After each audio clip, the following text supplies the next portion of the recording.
bem-vindos ao nosso tempo de oração. Estamos aqui hoje para mais um trabalho, mais uma palestrinha da Palavra de Jesus. Isso é muito importante para nós, estarmos dentro do nosso coração a Palavra de Jesus, mas não só ter a Palavra, mas sim fazer o que Ele nos pede, né? É pedido, não mandado. Então, vamos começar com o nosso Pai Nosso, pedindo a Deus que esteja abençoando a todos nós.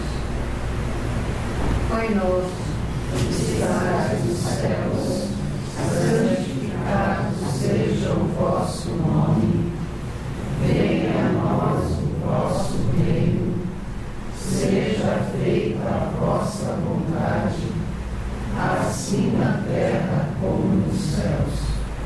O pão nosso de cada dia nos dai hoje. Perdoai as nossas dívidas, assim como nós perdoamos os nossos devedores. E não nos deixeis cair em tentação, mas livrai-nos de todo mal. Que assim seja. Esse Pai Nosso possa ter abrangido o Rio Grande do Sul, que está passando por um período muito difícil. Que eles sejam abençoados por Deus e as águas baixem. Como se diz, tem dizer certo, as ondinas. As ondinas se acalmam. O Júpiter, que é o rei das águas e do ar, possa amenizar as ondas. Que Deus abençoe.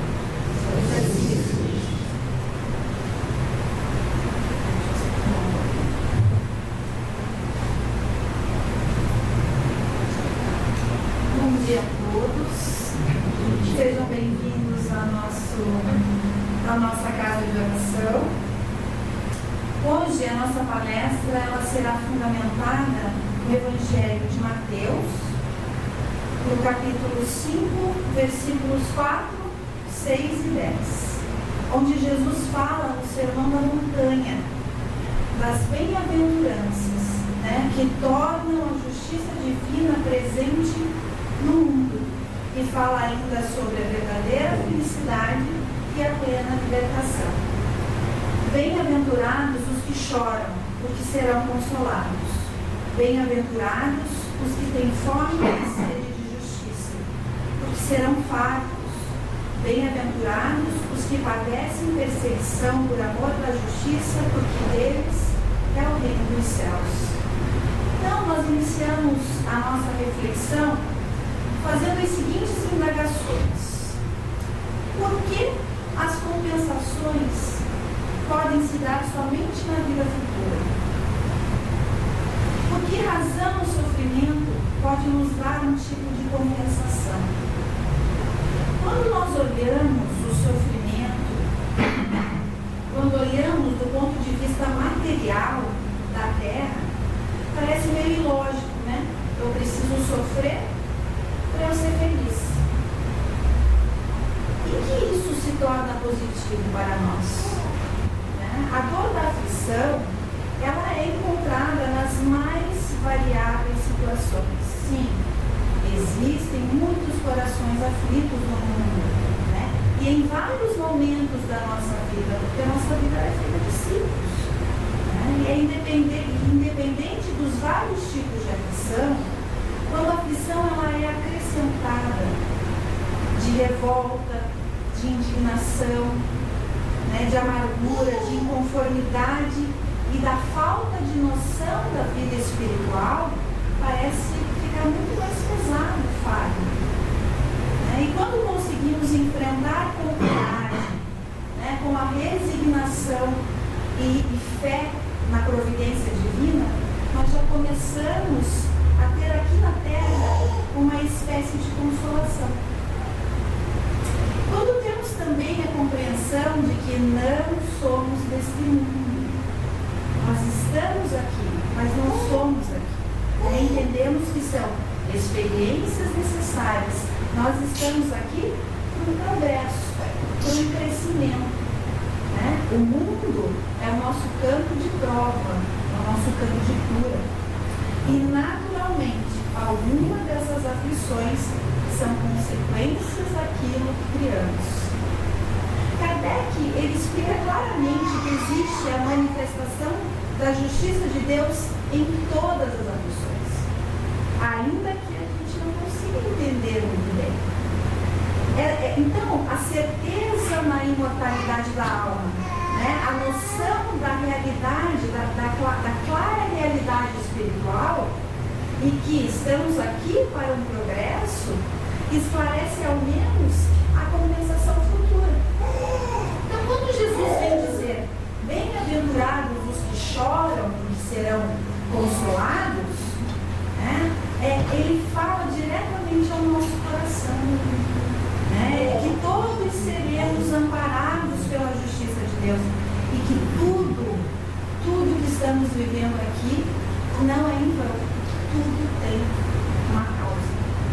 Então Jesus vem com toda amorosidade, porque ele compreende as verdades espirituais de uma forma que nós não compreendemos, que ainda nós não conseguimos entender. Então, há um conforto, Jesus passa um conforto, um direcionamento, uma orientação.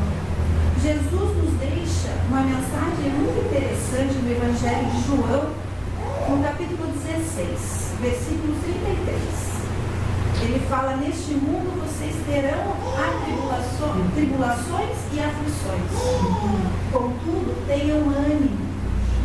Eu venci o mundo. Então, Jesus venceu o mundo. E ele mesmo diz que podemos fazer tudo o que ele fez. Então, nós podemos vencer o mundo também, tendo confiança na vida futura. A certeza da vida futura, ela é suficiente para nos acalmar, né? Num aspecto de resignação. Mas ela não explica as aparentes anomalias, né? Nos acontecimentos da vida. Se Deus é justo, então toda a sua estrutura de lei precisa ser justa, correto? Precisa ter equidade. Então vem os questionamentos. Por que as pessoas nascem com limitações físicas e cognitivas? Por que umas pessoas nascem na abastança, né, na riqueza, e outras nascem na miséria? Por que as crianças passam fome? Sacrifício? Será? Ganhará o reino dos céus porque sofrem? O Espiritismo ele vem nos mostrar a justa bondade de Deus, que é exatamente essa equidade, né? Naquela ideia de que a vida futura é a continuidade dessa vida. Então a própria e a vida futura é a consequência da vida presente. Então a vida futura é a continuidade da minha vida com todas as consequências. Então eu levo para a vida futura porque eu confio, eu acredito na imortalidade da alma. Então eu levo tudo que eu fiz para a vida futura, todas as consequências. Deus tem uma justiça justa e não justiceira, né? Não há um aspecto punitivo no sofrimento, e sim um aspecto retributivo, um aspecto educativo. No item do capítulo 5 do Evangelho segundo o Espiritismo, que é a base que nós estamos, é o fundamento dessa palestra, Kardec ele analisa duas causas para as aflições atuais e as causas anteriores a essa vida. Aflições pelas causas anteriores a essa vida. Percebemos que há aflições, adversidades e dificuldades nessa vida que são causadas nessa vida mesmo. Então, pela nossa forma de proceder. nem tudo o que acontece é por causa de existências anteriores.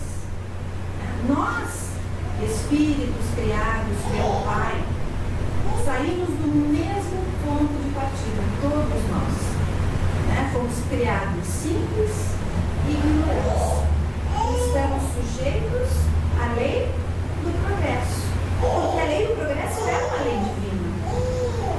E nessa longa caminhada vamos aprendendo com os erros e com os acertos. E se vamos pela escolha errada, vai nos causar naturalmente uma necessidade de compensação, de reparação, desse retorno ao equilíbrio. Então, muitas vezes, nem será possível sanar essa consequência nessa vida. Ou aí será em outras vidas, em vidas posteriores. Kardec exemplifica várias causas que são atuais. E é muito importante nós lembrarmos disso, para que a gente tenha mais compromisso com a nossa vida presente, para que a gente possa aproveitar o tempo que nós estamos aqui encarnados. Vejam o quanto de comprometimento e de responsabilidade há nas nossas escolhas. A ação de não olhar para as nossas dores, ou não tratarmos as nossas questões emocionais, as nossas questões psíquicas, as nossas questões psicológicas, nós precisamos fazer sim um trabalho de autoanálise, olhar lá para dentro. Muitas vezes nós estamos provocando as situações pelo nosso próprio comportamento, por uma falta de cuidado.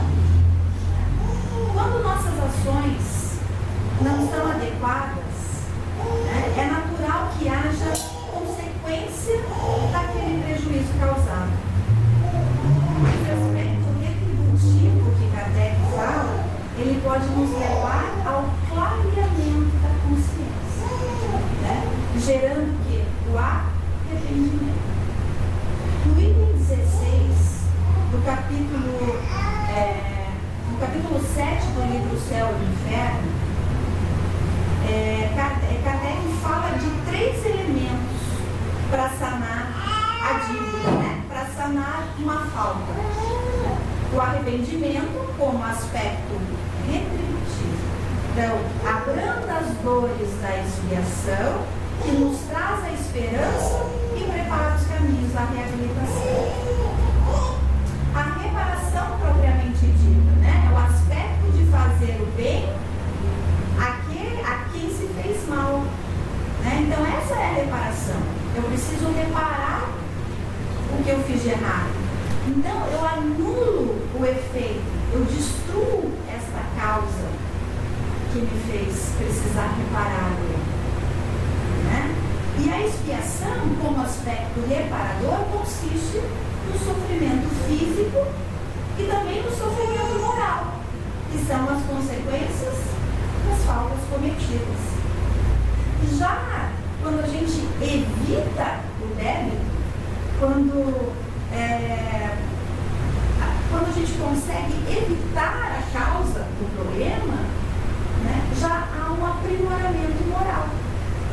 Ou seja, a prática de boas ações.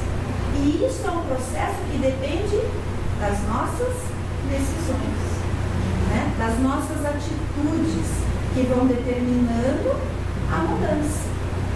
Então, é muito comum no meio espírita chamar esse processo de transformação moral de reforma íntima. Um bom caminho para a nossa reforma íntima, para a nossa transformação moral, é aceitar o meu lado sombra. Todos nós temos um lado sombra e um lado luz. E fazer brilhar a luz, a nossa parte luz. Quanto mais luz, menos sombra. Ou seja, trabalhar as virtudes, a indulgência, a benevolência, o amor ao próximo, o perdão das ofensas. Né? E se eu fizer o bem, naturalmente o mal vai se extinguindo. Você pode ver que eu estou sempre falando, né? Naturalmente, porque é uma lei natural. As vicissitudes, né, que são as adversidades da vida, elas não têm existência própria. Elas são elementos consequenciais, não são elementos causais. Né?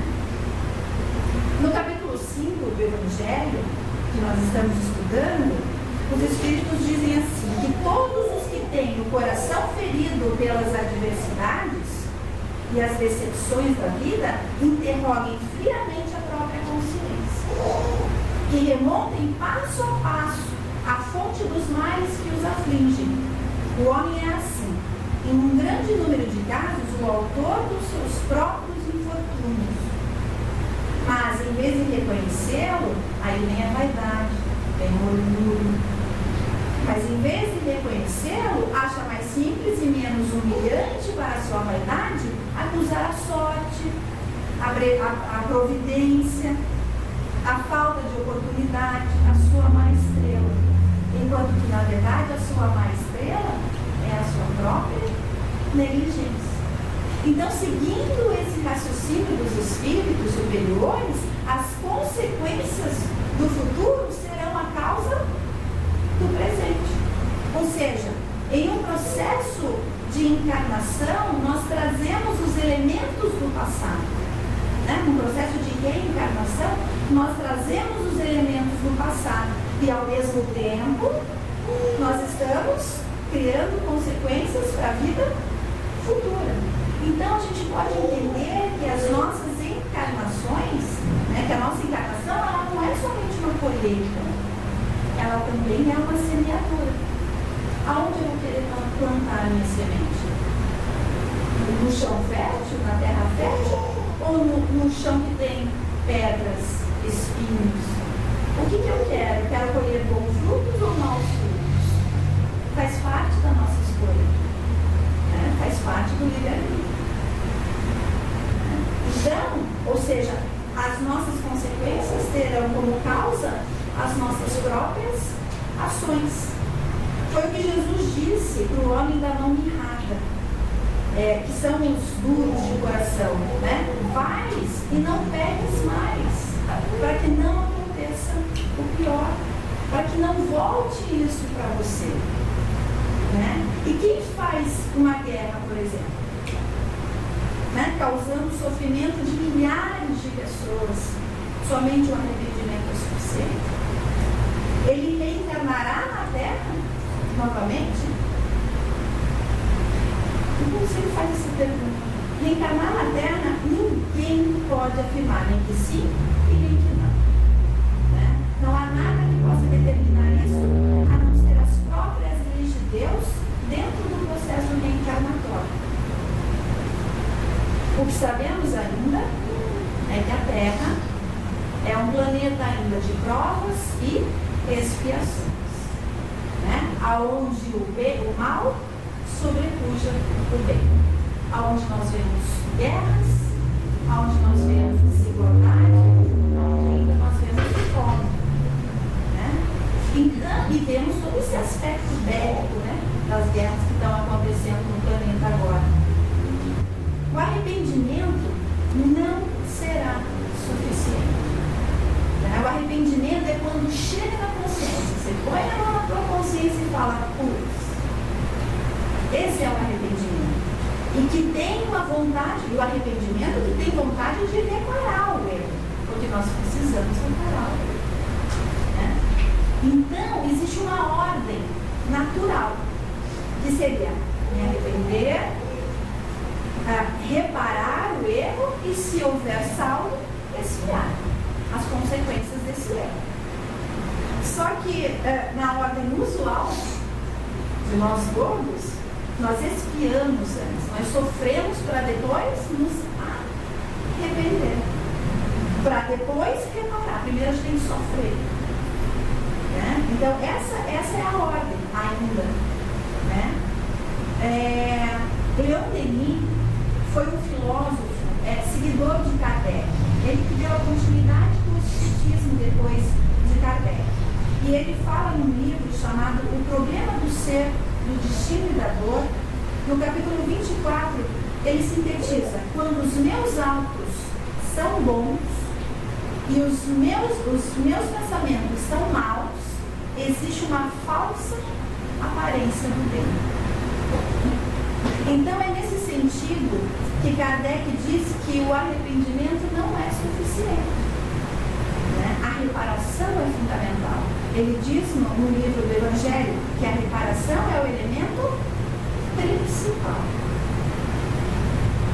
Ali nós fazemos uma comparação, uma pergunta: qual as principais diferenças, né, entre a justiça dos homens e a justiça divina? A lei dos homens, ela não abrange todas as faltas, né? Ela busca basicamente o quê? A contenção, né? Ou seja, conter os ímpios, né? A justiça de reparação, ela é na verdade praticamente nula. Por exemplo, como é que eu vou promover uma justiça diante de um assassinato? Como é que eu vou reparar esse erro? Né? E quantas outras situações que são vistas pela justiça humana, né? As próprias injustiças, né? Os excessos, os equívocos, né? Muitas vezes a justiça humana ela busca a vingança e não a justiça real, né? Muitas vezes ela busca somente conter o indivíduo, tirar da sociedade. Já a justiça divina ela é reparadora, né? Ela é feita para a reparação. A justiça de Deus ela é ilimitada, a nossa é limitada, né? A justiça de Deus ela é ilimitada e o maior instrumento da justiça divina é o tempo, porque o tempo, com o tempo todos os equívocos serão sanados, todas as ações serão recuperadas e a reconciliação se dará. Com o tempo aquele criminoso conseguirá se transformar num espírito bom. O tempo e a reencarnação são os maiores instrumentos da justiça divina.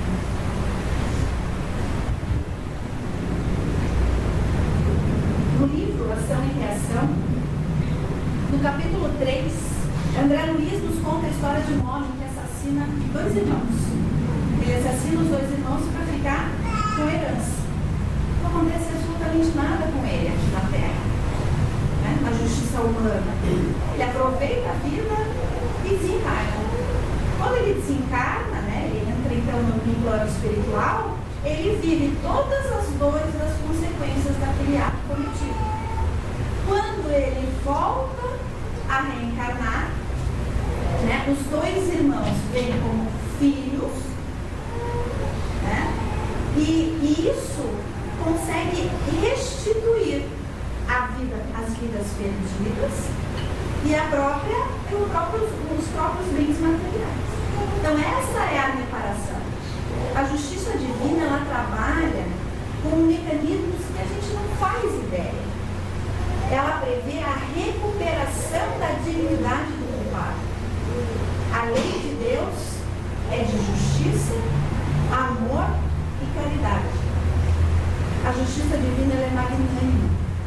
Ela nos oferece justamente na medida e há sempre a oportunidade de um recomeço. Emmanuel nos traz o raciocínio do saber sofrer.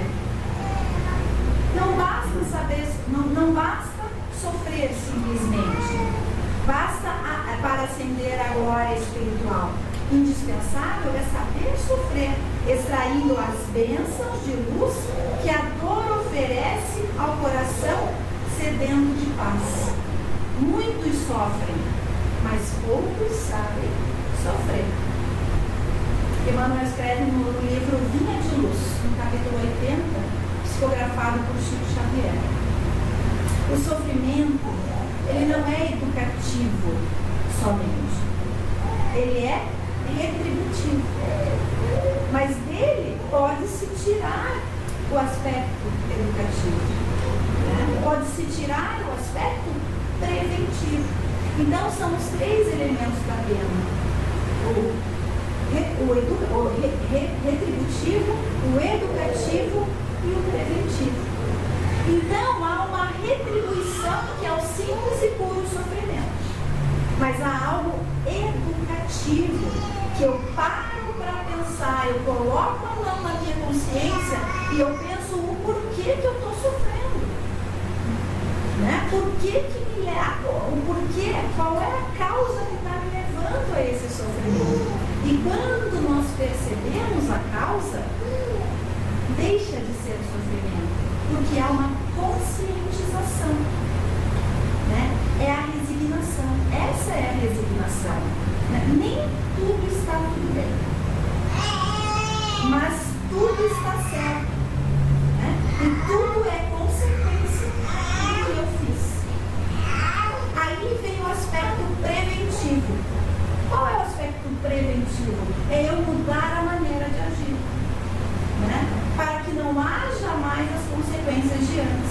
Então, se as consequências elas vão se tornando benévolas, pois há uma conscientização, há uma mudança de conduta, que é a transformação. Eu ponho a mão na minha consciência, eu faço uma autoanálise e eu mudo a minha conduta. Eu vou modificando os resultados, e esses resultados vão fazendo com que o sofrimento desapareça. Então, a cessação, ou cessar o sofrimento, é a conscientização. Mas a libertação do sofrimento é a conduta, né? É o bom comportamento, é a melhora do comportamento, né? Muitos dizem que os espíritas, nós espíritas, gostamos de sofrer. Nós não gostamos de sofrer. Nós sofremos com gosto, que é bem diferente. O gostar de sofrer é eu me vitimar, é eu lamentar, né? O sofrer com gosto, apesar do sofrimento que existe, é buscar as suas causas e extirpá-las, dando um valor para o sofrimento, porque é o sofrimento que está me fazendo redirecionar os meus caminhos, né? Mudando a minha conduta, mudando a minha forma de agir. Por isso nós colocamos esses três aspectos: retributivo, educativo e preventivo, porque segue uma lógica, né? E acaba com o sofrimento.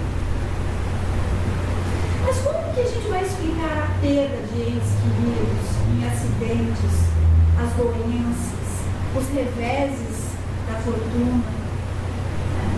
Se nós fizermos uma revista dos nossos dias nessa encarnação, né? Nessa encarnação presente, e não encontramos o motivo que justifique tal sofrimento, considerando que Deus é justo, então precisa ter um motivo. Para o espírita, tudo tem uma razão de ser, tudo tem uma causa. E se um motivo ele não é encontrado nessa encarnação, ele poderá ser encontrado em outras encarnações, nas encarnações anteriores.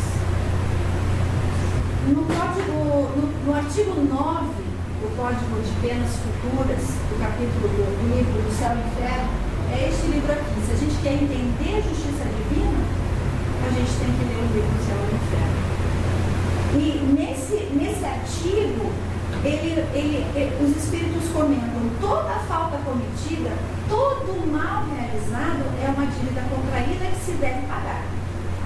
Se não for numa existência, será nas seguintes, porque todas as existências são solidárias umas com as outras.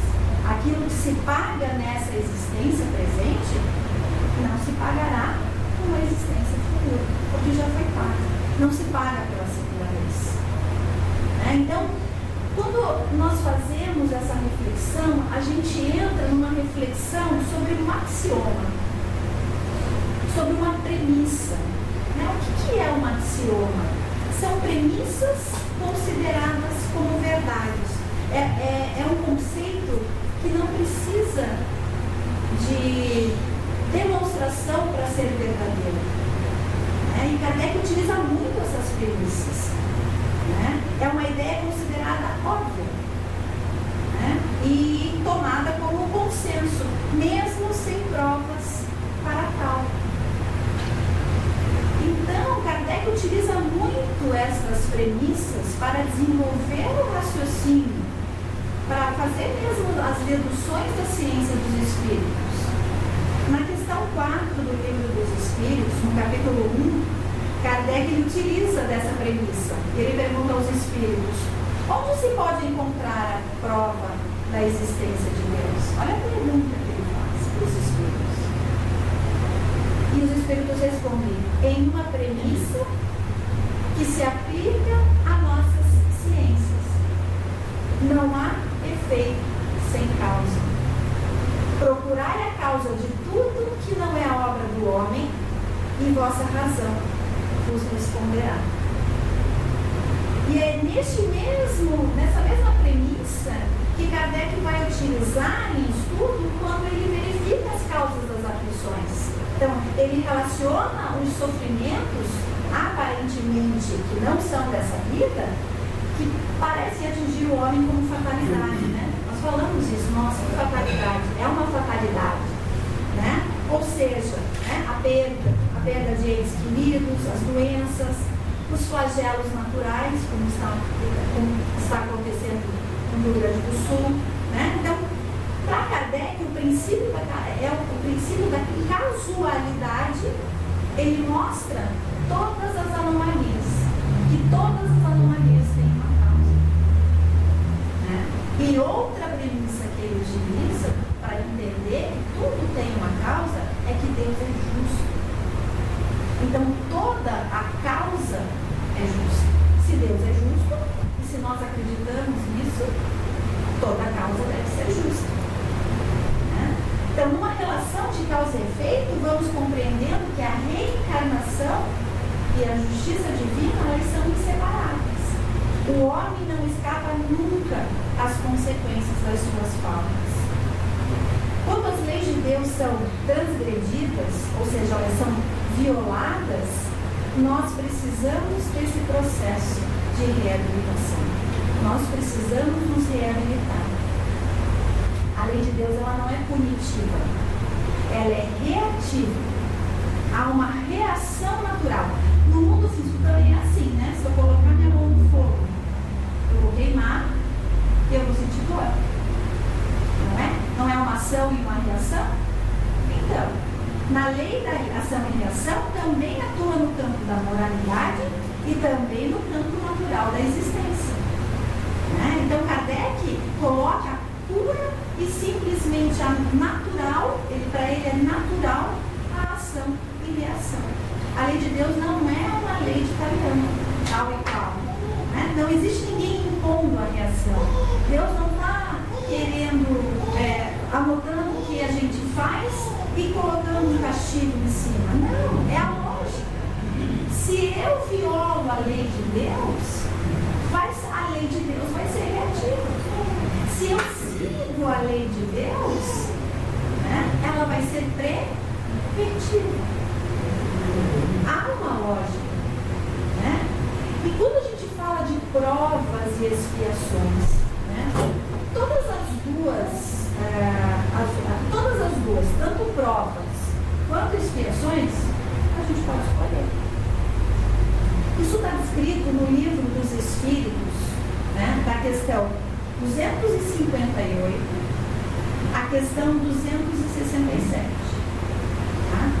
O Livro dos Espíritos, ele é a base, né? Ele é o alicerce da doutrina espírita. Né? Dele nasce os outros 4 livros da codificação. Quando estudamos os outros livros, como nós estamos estudando hoje o livro Evangelho segundo o Espiritismo, né, nós fazemos sempre uma remissão. Nós sempre sempre vamos no livro dos Espíritos, porque lá está toda a base. Né? Então, todo o desenvolvimento que a gente encontra na codificação está descrita no livro dos Espíritos. Né? Então, eu posso escolher por voluntariedade, visando o crescimento, por exemplo. Então, esse crescimento é a evolução do espírito. Né? A evolução intelectual, a evolução moral. Então, é num aspecto de crescimento as provas. Né?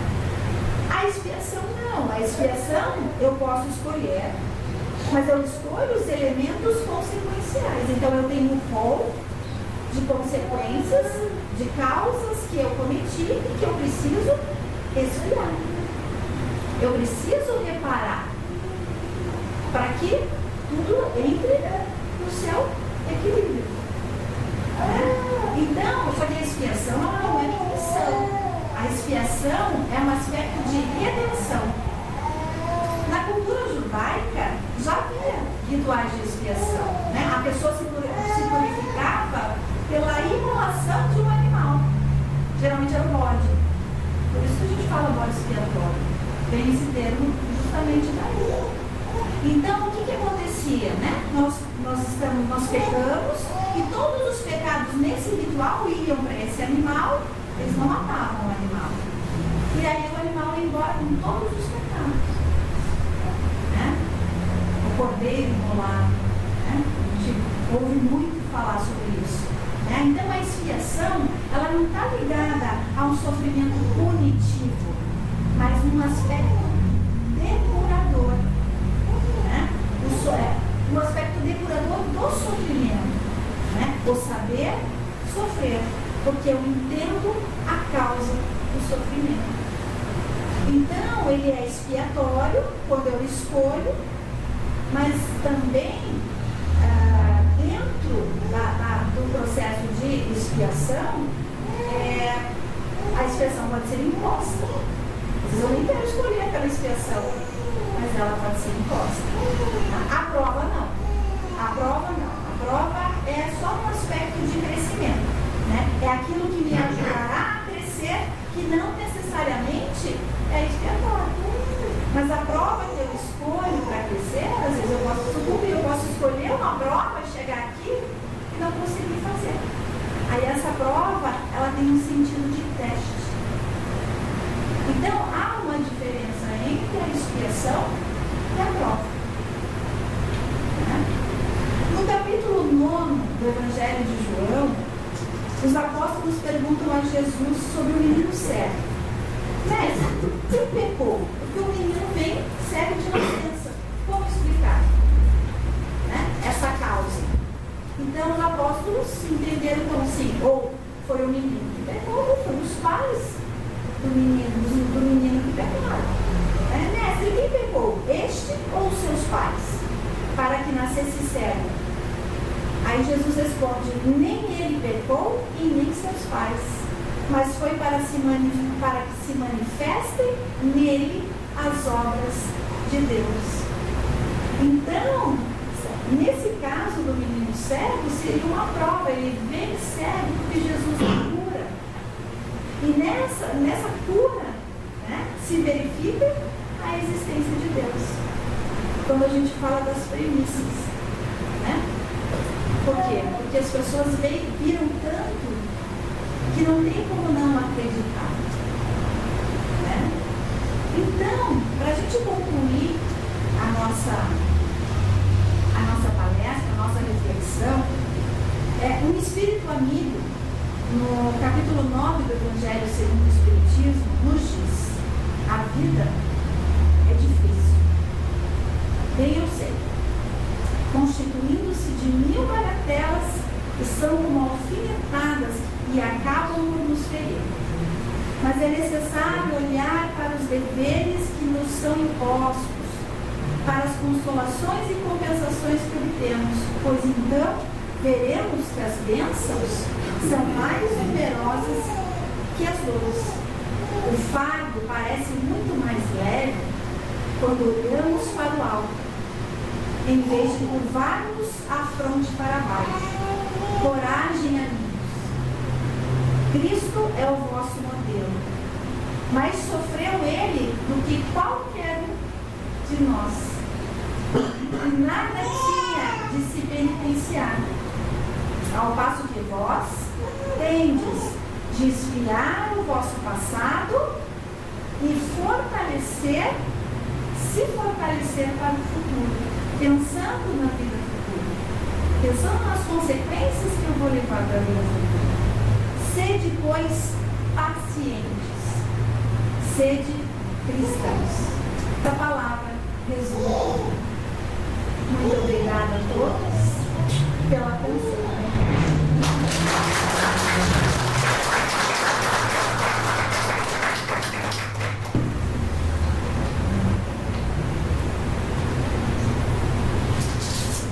Vamos fazer o encerramento. Quanta luz.